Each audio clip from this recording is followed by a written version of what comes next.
Pemerintah akhirnya buka suara terkait usulan moratorium pembangunan Ibu Kota Nusantara atau IKN yang belakangan diusulkan sejumlah kalangan. Pembangunan IKN yang dimulai zaman pemerintahan Presiden Joko Widodo dipastikan terus berlanjut di tangan pemerintahan Presiden Prabowo Subianto. Tak hanya itu, pemerintah bahkan optimistis pembangunan IKN akan segera rampung dalam 3 tahun ke depan. Seperti apa penjelasan lengkap pemerintah terkait nasib pembangunan IKN di era pemerintahan Presiden Prabowo Subianto? Menteri Sekretaris Negara Prasetyo Hadi dalam keterangan pers pada Jumat 25 Juli 2025 menyatakan pemerintah terbuka dengan semua usulan terkait IKN. Akan tetapi hingga saat ini pemerintah tetap berkomitmen melanjutkan pembangunan IKN. IKN tentu kita menerima semua pendapat, masukan apapun itu, tetapi sebagaimana yang sudah pernah juga pemerintah sampaikan bahwa sampai hari ini pemerintah tetap berkomitmen ya, sesuai dengan rencana adalah untuk menyelesaikan pembangunan IKN ini secepat-cepatnya. Nah, sebagaimana yang saudara-saudara ketahui, sekarang otorita IKN sedang bekerja keras diminta oleh Bapak Presiden untuk sesegera mungkin menyelesaikan.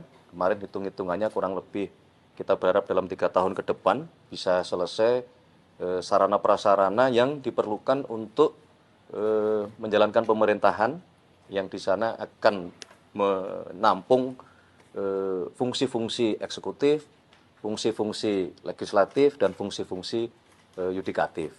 Ini adalah sarana prasarana syarat yang kita merasa ini harus ada sebelum kita memutuskan atau Bapak Presiden menandatangani Kepres pemindahan ibu kota. Sebelumnya usulan moratorium sementara pembangunan IKN dilontarkan kali pertama oleh Partai Nasdem. Nasdem menilai moratorium dapat dilakukan dengan mempertimbangkan kemampuan fiskal dan prioritas nasional. Bahkan diusulkan pula agar pemerintah bisa mempertimbangkan menetapkan IKN sebagai ibu kota Kalimantan Timur. Adanya usulan untuk melakukan moratorium IKN ini tentunya berkebalikan dengan cepatnya pengesahan Undang-Undang IKN oleh DPR di tahun 2022 lalu. Kala itu pembahasan RUU IKN berjalan lancar, bahkan cenderung kilat tanpa pembahasan panjang. Ini antara lain menunjukkan keinginan besar pemerintah untuk segera mewujudkan mimpi ibu kota baru di IKN. Lantas seperti apa perjalanan pengesahan Undang-Undang IKN ini? Panitia khusus rancangan Undang-Undang IKN pertama kali dibentuk DPR pada 7 Desember 2021. 2 hari berselang, tepatnya pada 9 Desember 2021, mereka menggelar rapat dengar pendapat umum dengan ahli dan akademisi. Selama sepekan kemudian, anggota pansus rapat maraton hingga masuki reses pada 16 Desember 2021. Puncaknya dalam rapat paripurna 18 Januari 2022 atau hanya berselang 40 hari sejak awal dibentuk, 8 fraksi DPR termasuk fraksi Nasdem menyatakan persetujuannya untuk mengesahkan RUU itu menjadi Undang-Undang IKN. Satu fraksi menyatakan penolakan, yakni fraksi PKS. Adapun untuk penganggarannya disepakati berasal dari APBN dan melalui skema pembiayaan lainnya. Kala itu Menteri Keuangan Sri Mulyani Indrawati mengatakan, pembangunan dan pemindahan IKN terdiri atas 5 tahap, yakni tahap pertama pada 2022 hingga 2024, lanjutkan tahap kedua hingga kelima pada 2025 hingga 2045. Total anggaran ditaksir mencapai 460 triliun rupiah.